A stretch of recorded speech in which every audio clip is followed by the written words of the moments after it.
तो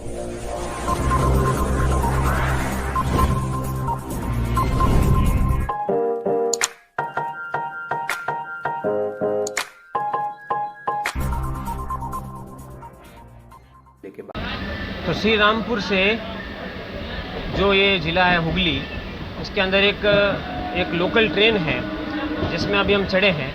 और यहाँ कुछ दूध विक्रेता हैं जो दूध बेचने का काम करते हैं, एक स्थान से दूसरे स्थान पर दूध ले जाने का काम करते हैं। तो इनसे जानते हैं कि बंगाल में हवा किसकी है, क्योंकि यहाँ पर कल जो है वो चुनाव होने वाले हैं, कल यहाँ वोट पड़ने वाले हैं। तो इनसे जान लेते हैं कि क्या बंगाल में स्थिति है, कौन इस बार सत्ता में बंगाल में आ रहा है। सर आप बताइए, क्या लग रहा है आपको, बंगाल में कौन आएगा, ममता दीदी या मोदी जी? कोई देखिए, जो जितना अच्छा काम करेगा वही आएगा एकदम। तो आपको क्या लग रहा है, 10 साल हुए हैं, ममता दीदी ने जो काम किए हैं उसके आधार पे क्या लग रहा है आपको? उसके आधार पर तो कुछ कहा नहीं जाता है, जो जैसा कोई चेंज होना चाहिए एक बार। ये दूध आप बेचने का काम करते हैं, दूध कहाँ से लेके जा रहे हैं आप अभी? मदेसा से कॉलेज स्ट्रीट ले जा रहे हैं। कितना मिल जाता है इस दूध से आपको, क्या आप इनकम होता है इससे? कहाँ 55 रुपये का भाव मिल जाता है। इनकम कुछ उतना वैसा नहीं होता है, बेचने के लिए जाते हैं। तो आपकी खुद की डेयरी है, आप कहीं से खरीदते हैं इस दूध को? हमारा खुद की डेयरी है एकदम। अच्छा, तो कितना कमा लेते हैं आप महीने भर में? महीने भर में कमाते हैं, कहा सब दाम बढ़ गया, कोई बचत नहीं होता है। तो लॉकडाउन के बाद स्थितियाँ कैसी है? लॉकडाउन के बाद थोड़ा स्थिति सुधर रही है, लेकिन लॉकडाउन आने के बाद और फिर वैसे ही स्थिति आ जाएगी एकदम। महंगाई की जो मार है वो आपके ऊपर कितनी पड़ रही है? महंगाई की मार तो कहने लायक नहीं है, बहुत पड़ रही है। लॉकडाउन में बहुत लॉस हुआ है, वही लॉस को मेकअप कर रहे हैं। बच रहा है, लेकिन वो जो कर्जा लेकर भैंस को खिलाए ना, वही मेकअप माने कर रहे हैं। जी। तो आप 55 रुपये किलो के आधार पर भी दूध यहाँ बेच रहे हैं? हाँ, कॉलेज स्ट्रीट ले जाकर 55 रुपये बेचते हैं, उसमें खर्चा भी है मेरा ट्रेन का।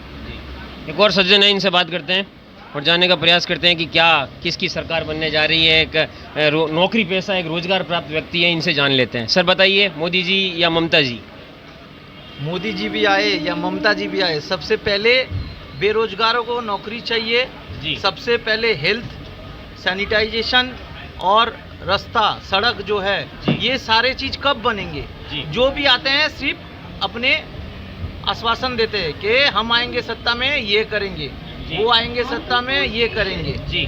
कोई भी आते हैं, जो भी आते हैं, कुछ नहीं। आम आदमी ऐसे ट्रेन में जाएंगे, ऐसे ये दादा दूध बेचेंगे, आप भी ऐसे घूमेंगे, ये दादा भी घूमेंगे, हॉकर लोग घूमते रहते हैं। कोई जो भी बैठ जाते हैं सिंहासन में, वही एकदम रावण बन जाते हैं। कुछ नहीं हो रहा है, कुछ नहीं। देश भी आगे बढ़ कहाँ रहा है, आप बोलिए। चारों जगह में स्टेट वाइज कंपैरिजन कर लेंगे, यही सब सिर्फ चल रहा है। ये उसके ऊपर कीचड़ उछाल रहे हैं, वो उसके ऊपर कीचड़ उछाल रहे हैं। हम लोग क्या करें? हम लोग जाए तो जाए कहाँ जाए? कोई भी छोटा छोटा इशू लेके आम आदमी जाएगा कहाँ? आम आदमी का ना हेल्थ के ऊपर में कोई है। आज के बाद ये बोल रहे हैं ये होगा वो होगा। आज गवर्नमेंट हॉस्पिटल में चले जाइए, स्थिति देखिए क्या स्थिति है उन लोगों का। स्थिति एकदम बेहाल होके रखा हुआ है। गरीब के पास जाइए, भारत का सबसे बड़ा जो मेन मतलब इनकम जनरेशन जो एक्टिविटी है वही है कृषि। जी। खेती बाड़ी। कितना कमा लेते हैं सर आप महीने में? मेरा महीना क्या, अपना रोज का कमाई है। जाते हैं, कमाते हैं। मैं किसी क्या काम करते हैं आप? मेरा काम जो है ट्रैक्टर लोन है, ट्रैक्टर लोन में हम देते हैं। महिंद्रा फाइनेंस में काम करते हैं। तो हम गांव में घुस रहे हैं, हम लोग को पता है एक्चुअल क्या हालत है। तो लोगों का वे ऑफ लिविंग कैसा है, गाँव में स्थिति क्या है? आज आप वही तो मैं बता रहा हूँ। मैं पहले बंगाल में भी देखता था, उड़ीसा में भी जाता था। दोनों स्टेट में काम करता था महिंद्रा फाइनेंस में, फिर HDFC में था, HDFC बैंक में भी था मैं। एग्रीकल्चर लोन देखता था। कहाँ उड़ीसा गवर्नमेंट चला गया, उड़ीसा स्टेट कहाँ डेवलप कर गया। आज आप बंगाल में जा रहे हैं, आप लोकल ट्रेन में ट्रैवल कर रहे हैं, कुछ भी देखिए। आज का स्थिति बंगाल का हालत बहुत खराब है जी ना। 30 साल मैं आपको बता रहा हूँ, मेरा जन्म हुआ 35 साल हो गया, 35 साल से मैं देख रहा हूँ। 30 साल देखे हैं। CPM जब था, उधर में भी जितना इंडस्ट्री था सब एक एक करके बंद हो गया।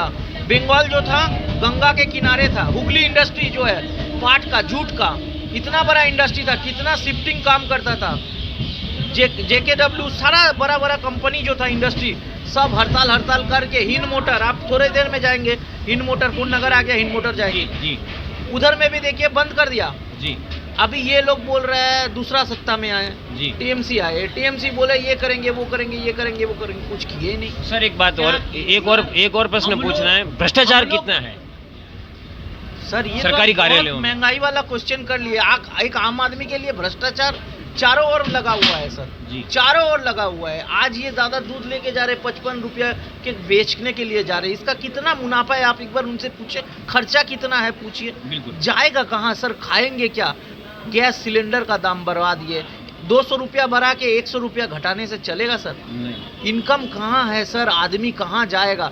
सबसे बड़ा जो बात है, एक आदमी को जीने के लिए चाहिए रोटी कपड़ा मकान, सिंपल कॉन्सेप्ट जी। वो सिंपल कॉन्सेप्ट के लिए हम लोग का गवर्नमेंट जो भी आया, कांग्रेस था, अभी बीजेपी है, अभी जो भी है सत्ता में, स्टेट में टीएमसी है, वो लोग क्या किया है सर? सबसे बड़ा ये एक हम लोग, और कोई पढ़ा लिखा आदमी क्यों नहीं आना चाहता है इधर में, राजनीति में क्यों नहीं आना चाहता? कोई नहीं जाना चाहेगा। वो बोलेंगे, आप बोलेंगे कल आपके घर में जाके झमेला करेंगे, परसों आपके घर में जाके झमेला करेंगे, आप बोलेंगे ठीक है दादा मेरे को गलती हो गया, मैं अपना जिंदगी गुजारूं। लेकिन देश को भी चाहिए कोई ऐसा जो देश को लेके बढ़ सके।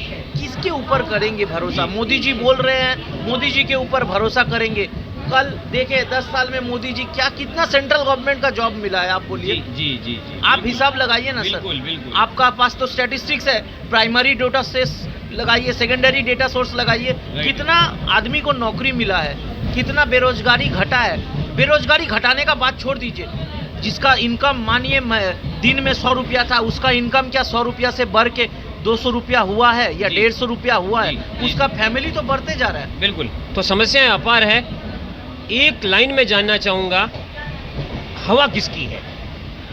ये तो हवा अभी देखिए, मेरे परसेप्शन, डिफरेंट पीपल का डिफरेंट परसेप्शन है। बिल्कुल। लेकिन आप सुनते हैं, आप जाते हैं गाँव में, आपको क्या लगता है? देखिए ये गांव में भी बोल रहे हैं कुछ आदमी के बीजेपी, कोई बोल रहे नहीं टीएमसी जी। अभी कुछ भी हो सकता है, लड़ाई टक्कर का होगा, ये तो बात सही है, लड़ाई टक्कर का। अगर बीजेपी इस बार सत्ता में नहीं भी आए तो टक्कर का लड़ाई होगा, कंपटीशन हाई रहेगा। जैसे यहाँ पे क्या हुआ था, टीएमसी मेजॉरिटी था, अभी जो भी आएगा मेजॉरिटी नहीं रहेगा, जो भी आएगा उसको काम करना पड़ेगा, नहीं करेगा तो अगला 5 साल वो गया।